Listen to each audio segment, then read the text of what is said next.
بسم اللہ الرحمن الرحیم۔ بس جدیدیت یا پوسٹ ماڈرنزم پہ بات کر رہے تھے، تو اس میں بنیادی جو چیز ہے وہ ہم نے بیان کر دی تھی پچھلی بار۔ اب دیکھتے ہیں کہ کچھ اور اگر ذہن میں چیزیں آئیں تو ورنہ جو ہے دوسرے بحران کی طرف جو ہے رجوع کریں گے۔ عرفان ذات کے ضمن میں سب سے اہم ترین بحران عقلیت کا بحران ہے۔ وہ عقلیت جو سرمایہ دار نظام کے دور میں فروغ پائی، یعنی ماڈرنزم، آج وہ عقلیت عقلاً محمل ثابت کر دی گئی یعنی ریشنلی۔ تو یہ جو ہے، تو عقلیت کیا ہے؟ عقلیت سے کئی چیزیں مراد لی جاتی ہیں، لیکن یہاں جو جس عقلیت کی بات کر رہے ہیں وہ جس کو ہم کہتے ہیں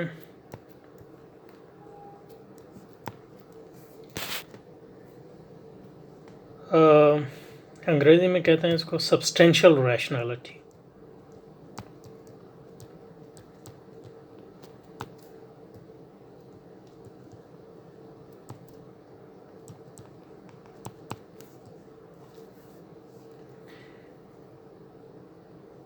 یعنی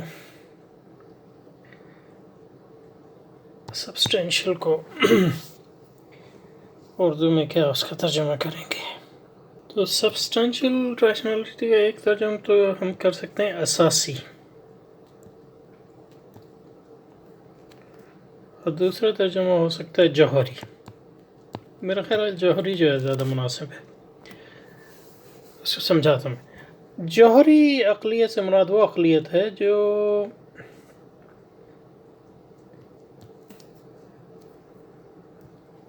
خاص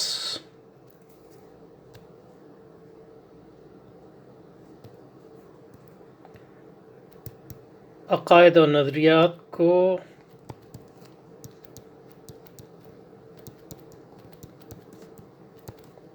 اور ماحول کو مفروض کرتی ہے، فرض کرتی ہے۔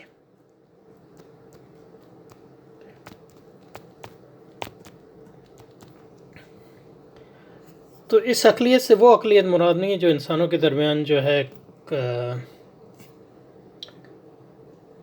مشترک ہے، کیونکہ اس عقلیت میں جو ہے اس کو آپ کہہ سکتے ہیں مشترکہ عقلیت یا غیر اساسی یا غیر جوہری عقلیت، یعنی مطلب یہ ہے کہ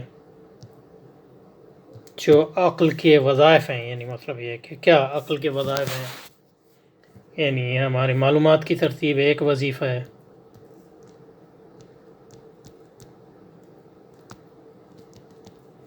کی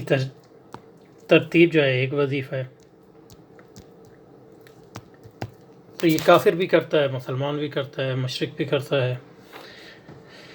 سرمایہ دار بھی کرتا ہے، غیر سرمایہ دار بھی کرتا ہے، اور وہ بنیادی طور پہ جو ہے تصورات کے ذریعے کرتا ہے، تصورات کے ذریعے۔ ایک تو یہ عقل کا کام ہے، یعنی معلومات کی ترتیب، اور دوسرا عقل کا کام ہے جو معلومات ہیں ان کی بنیاد پہ حکم لگانا، یعنی ججمنٹ جس کو انگریزی میں کہتے ہیں، اور حکم جو ہے یا تو مثبت ہوگا یا منفی ہوگا۔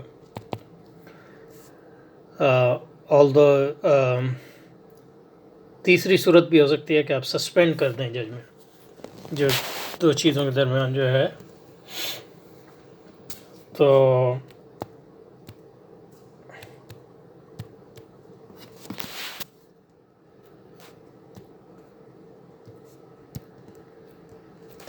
غیر اساسی عقلیت، تو پہلی بات یہ ہے کہ تصورات کی بنیاد پہ معلومات کی ترتیب۔ دوسرا جو ہے حکم لگانا، تصورات۔ میرے پاس جب دو تصورات ہوں گے، پہلے تو تصور کو جاننا ضروری ہے، اس کے بعد تصور پہ حکم لگائیں گے، مثبت یا منفی۔ اور تیسری ایک صورت یہ ہوتی ہے کہ آپ جو ہے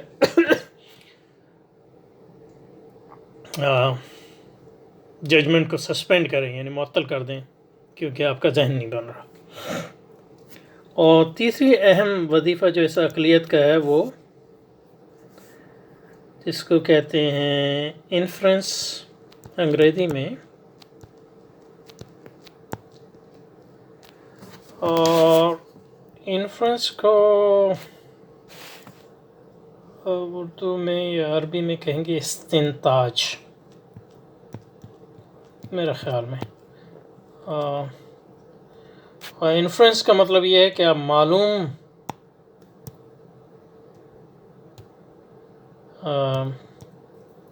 چیزوں کی بنیاد پہ غیر معلوم چیزوں کو معلوم کرنے کی کوشش کریں یا تک پہنچنے کی کوشش کریں. تو اور بھی عقل کے کام ہیں، لیکن یہ 3 بنیادی فنکشنز ہیں یا کام ہیں عقل غیر اساسی اور غیر تو اس پہ انسانوں کا جو ہے اختلاف نہیں ہوتا. یعنی یہ اس کو اس لیے منیملسٹ ریشنالٹی بھی کہا جا سکتا ہے کہ یعنی مطلب یہ ہے کہ جس کو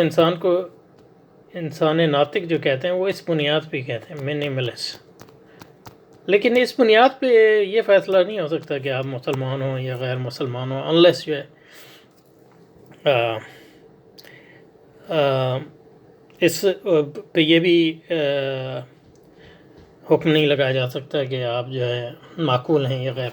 ان 3 چیزوں کو کوئی رد کرے گا تو ہم کہہ سکتے ہیں وہ غیر معقول ہے. وہ مسلمان بھی ہو سکتا ہے، غیر مسلمان. عموماً جو ہے عاقل بالغ لوگ جو ہیں ان چیزوں پہ ان کا اختلاف نہیں ہوتا. جس پہ اختلاف ہوتا ہے وہ جوہری عقلیت ہے. اور جوہری عقلیت کا مطلب یہ ہے، اساسی عقلیت کا مطلب یہ ہے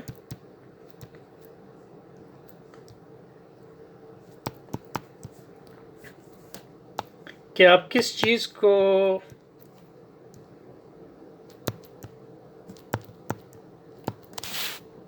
چاہے وہ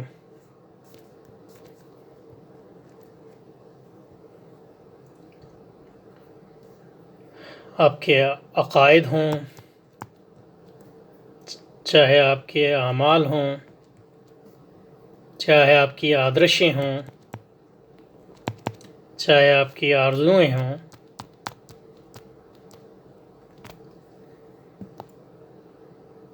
کس چیز کو ان میں آپ معقول سمجھتے ہیں اور کس چیز کو غیر معقول سمجھتے ہیں. مطلب یہ کہ اب جو سائنسدان ہوگا تو وہ کہے گا کہ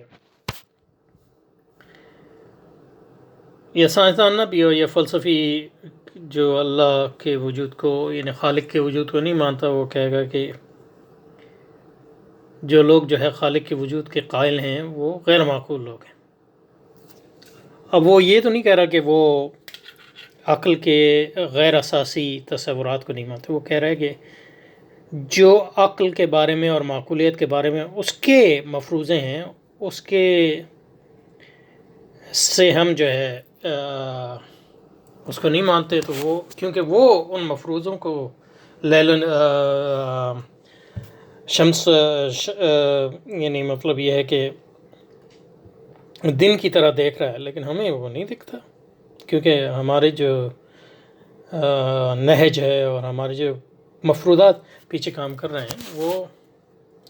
وہ ہمیں نہیں دکھاتے. تو مطلب جو بھی اساسی عقلیت ہوتی ہے اس کے پیچھے بہت سے مفروضات قائم ہوتے ہیں، اور وہ ہم زیادہ تر جو ہے اساسی عقلیت کے پیچھے جو ہے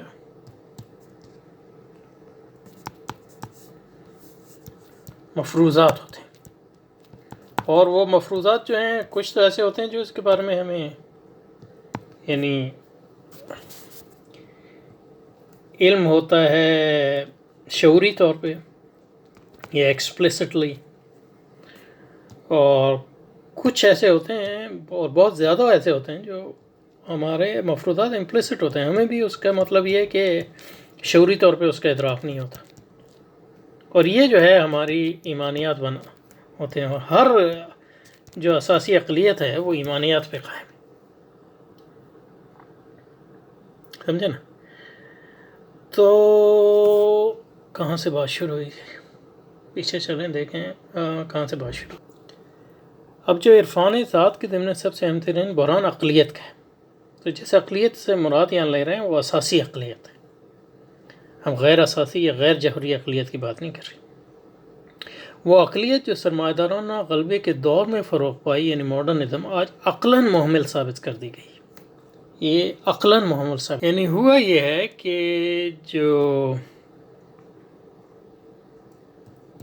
اس ٹیکسٹ کے مطابق اساسی اقلیت جو سرمایہ داری یا جدیدیت کی تھی،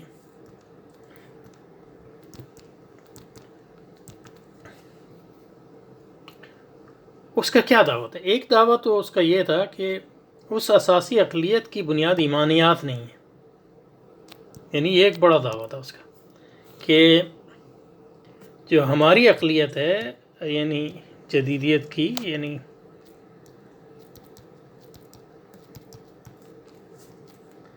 اساسی اقلیت،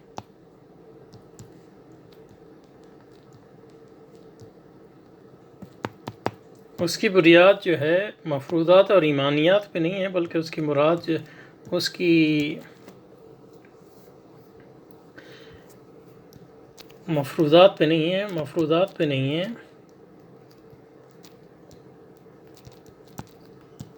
ایمانیات پہ نہیں ہے،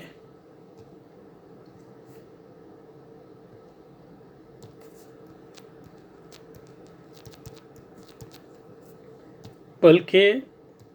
اس کی بنیاد جو ہے معروضی، یعنی معروضی اقلیت کا انہوں نے تصور پیش کیا، معروضی اقلیت۔ اب میں یہ گہری مسائل میں چلا گیا ہوں، لیکن یہ کہ یہ آپ کی خوش قسمتی ہے یا بد قسمتی، بہرحال معروضی اقلیت جس کو کہتے ہیں آبجیکٹیو ریشنالٹی، یعنی جو سائنس کا بھی یہ دعویٰ تھا، اور جدیدیت کے جو دوسرا دھارا جس سوشل سائنسز بنا رہا تھا، یا مابعد و طبیعت پر بات کر رہا تھا، یا اخلاقیات و سیاسیات پر بات کر رہا تھا، جیسے ہیوم اور کانٹ، جیسے پچھلی بار ہم نے اس پہ بات کی، انہوں نے کہا ہماری بھی جو اقلیت ہے اس کی بنیاد ایمانیات نہیں ہے اور مفروضات نہیں ہے، بلکہ وہ معروضی اقلیت ہے، یعنی وہ اسی طرح ہے کہ ہم نے جو عقل کا تصور دریافت کیا ہے سائنسی منہاج کی بنیاد پر، وہ ایسا عقل کا تصور ہے جو اساسی اقلیت ہے لیکن وہ معروضی ہے۔ تو وہ اسی طرح ہے جیسے دو اشخاص جو ہیں اس وقت، اگر جہاں سے میں دیکھ رہا ہوں، اگر آپ وہاں سے دیکھیں تو آپ کو ایک درخت نظر آئے گا، بڑا سبز درخت نظر آئے گا، اور اتنا اونچا ہے جتنا جو ہے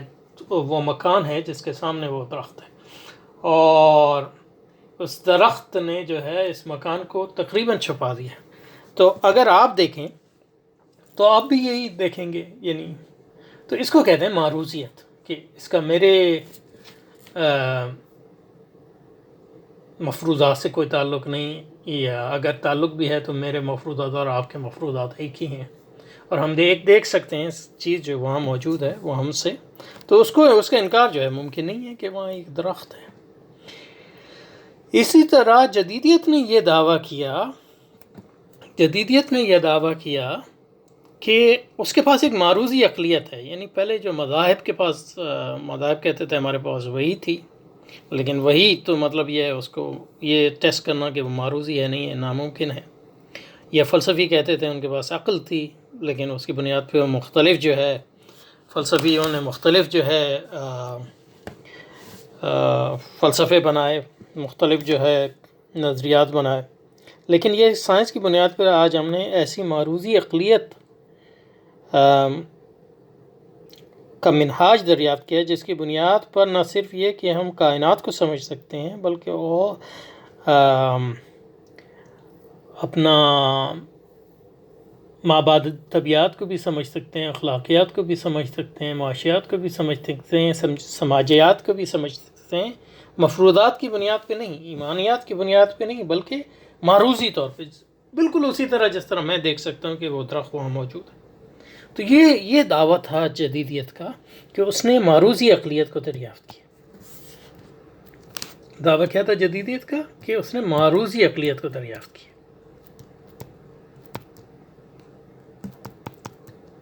اسی بنیاد پہ جو ہے وہ ایمانیات اور مفروضات کی کوئی ضرورت نہیں، اور یہ معروضی حقیقت دریافت کرتی ہے. حقیقت، اور حقیقت جو ہے اپنی ہر سطح پہ، یعنی مطلب فطرت میں بھی، حیات میں بھی، اور سماجیات میں بھی، ہر چیز. تو ایک طرف مطلب یہ ہے کہ ہمارے پاس نیچرل سائنسز ہیں، اور دوسری طرف ہمارے پاس سوشل سائنس، اور یہ دونوں جو ہیں ہم ایک، اور اسی بنیاد پہ جو پرانے جھگڑے تھے وہ ختم ہو جائیں گے. کیونکہ پرانے جھگڑے اس لیے تھے کہ ہمارے پاس جو ہے معروضی عقلیت کا کوئی تصور نہیں تھا جوہری جو اساسی عقلیت کے میدان میں. اور جدیدیت نے اس عقلیت کا دریافت کر لیا ہے، تو اس لیے ہمارے جھگڑے بھی ختم ہو جائیں گے، اور انسانی جو توانائیاں ہیں وہ ایک نئی کائنات بنانے میں مصروف ہوں گے، نیا جہاں بنانے میں مصروف ہوں گے، اور کامیاب ہوں گے. کیونکہ یہ جو ہم نیا معاشرہ بنائیں گے، نئی ریاست بنائیں گے، نیا علم کی عمارت تعمیر کریں گے، نیا سماج بنائیں گے، نئی انفرادیت بنائیں گے، اس کی بنیاد جو ہے معروضی عقلیت پہ ہوگی. اس کی بنیاد جو ہے تک بندیوں پہ نہیں ہوگی، اس کی بنیاد جو ہے آسمانی خبروں پر نہیں ہوں گی جس کی کوئی ویریفیکیشن کی کوئی صورت نہیں ہو سکتی. تو یہ بنیادی دعویٰ تھا، اور اس پہ اعتماد تھا 19ویں صدی میں، اور لوگ سمجھتے تھے کہ اسی بنیاد پہ جو ہے کائنات میں جو پرانے جھگڑے ہیں وہ ختم ہو جائیں گے انسانوں کے درمیان، اور انسان جو ہے اس دنیا میں جنت منانے میں کامیاب ہو جائیں گے. اس لیے لبرلزم اور سوشلزم اور کمیونزم نے مختلف یوٹوپیاز پیش کیے. یہ ساری جدیدیت کے مختلف نظریات. تو جو اب یہ کہہ رہے ہیں کہ بحران یہ ہے کہ اس معروضی عقلیت کے نظریے کو جو ہے ریجیکٹ کیا ہے خود عقل کی بنیاد پر خود جدید مفکرین کے وارثوں نے. تو آج کچھ لوگ مطلب صرف یعنی فطری علوم میں کچھ معروضیت کے قائل ہوں گے، تھوڑی بہت ہیں سائنس میں، وہاں بھی مطلب یہ ہے کہ اس میں شکوک و شبہات ہیں. لیکن یہ کہ سوشل سائنسز میں تو کوئی بھی معروضیت کا قائل نہیں ہے، اور آج کوئی بھی یہ قائل نہیں ہے کہ معروضی عقلیت کی بنیاد پہ جو ہے ہم ایمانیات کے اور نظام حیات کے جھگڑے جو ہیں ختم کر سکتے. ایون مطلب جو جدیدیت کے پرستار جیسے ہابرماس وغیرہ ہیں، وہ بھی یعنی مطلب یہ کہ اتنا آسان اس کو نہیں سمجھتے. اور یہ جو ہوا ہے، یہ معروضی عقلیت کی جو تحلیل ہوئی ہے، ڈیکنسٹرکشن،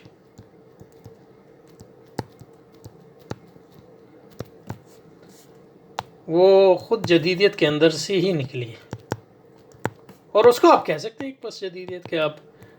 اور اس میں بہت لوگ ہیں، مطلب یہ کہ یہ نیٹشے سے شروع ہوتی ہے، اور پھر اس میں یعنی اس سے پہلے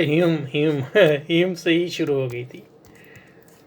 اور پھر کانٹ اور ہیگل میں بھی اس کے آثار ملتے ہیں. حالانکہ مطلب یہ، اور پھر نیٹشے،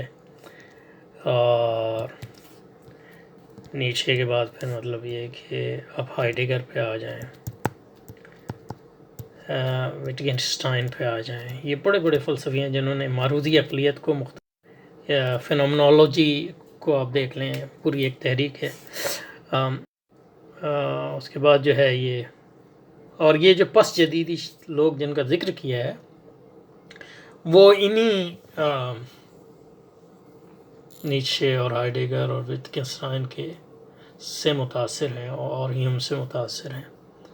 اور کانٹ کی ایک ہیومین تشریح کرتے ہیں. اور اس کے نتیجے میں جو انہوں نے ثابت کیا وہ یہ نہیں کہ اساسی عقلیت جو ہے جدیدیت کی وہ برتر نہیں ہے، یہ نہیں کہتے وہ لوگ، لیکن وہ یہ کہتے ہیں کہ اس برتری کو ہم معروضی عقلیت کی بنیاد پہ ثابت نہیں کر سکتے، یعنی اس بنیاد پہ ہم ثابت نہیں کر سکتے، اس طرح ثابت نہیں کر سکتے دو چار، بلکہ یہ برتری جو ہے خود ایمانیات پہ، ایمانیات کا، اور ہمارا ایمان ہے اس پہ اساسی عقلیت پر جو ہے ہمارا ایمان ہے ایک لحاظ سے، لیکن یہ کہ اس برتری کو جو ہے ہم ثابت نہیں کر سکتے، ایک تو یہ، اور پھر یہ ہے کہ اساسی عقلیت، اس جدیدیت کی اساسی عقلیت یعنی پر ایمان تو ختم نہیں ہے، لیکن اس پہ اعتماد کم ہوا ہے اور اس کو معروضی نہیں مانتے، تو یہ بہت بڑا بحران ہے، کیونکہ مطلب یہ کہ اگر آپ 19ویں صدی میں اور 20ویں صدی کے اوائل میں یہ بات کر رہے تھے کہ آپ کے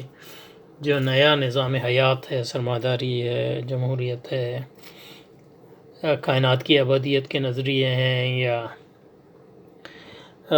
انسان کی خلاقیت اور آفاقیت کے جو نظریے ہیں اس کی بنیاد عقلی معروضیت پہ ہے، تو اب عقلی معروضیت ہی کے تصور کو آپ نے تحلیل کر دیا، تو وہ ایک لحاظ سے بحران ہے، یعنی یہ تہذیبی طور پہ بحران ہے۔ اب یہ نہیں پتہ کہ کتنا وسیع ہے، یا یہ صرف مفکرین میں ہے یا پھر عوام تک پہنچ گیا ہے وغیرہ وغیرہ، لیکن جو چیز اس بحران کو پورے اس میں بدلنے سے روکے ہوئے ہے وہ سائنس پر ایمان جو ہے اتنا ابھی بھی ہے، یعنی پوری طرح متزلزل نہیں ہوا ہے، تو اس پہ رکتے ہیں انشاءاللہ، تو ابھی جاری رکھیں گے۔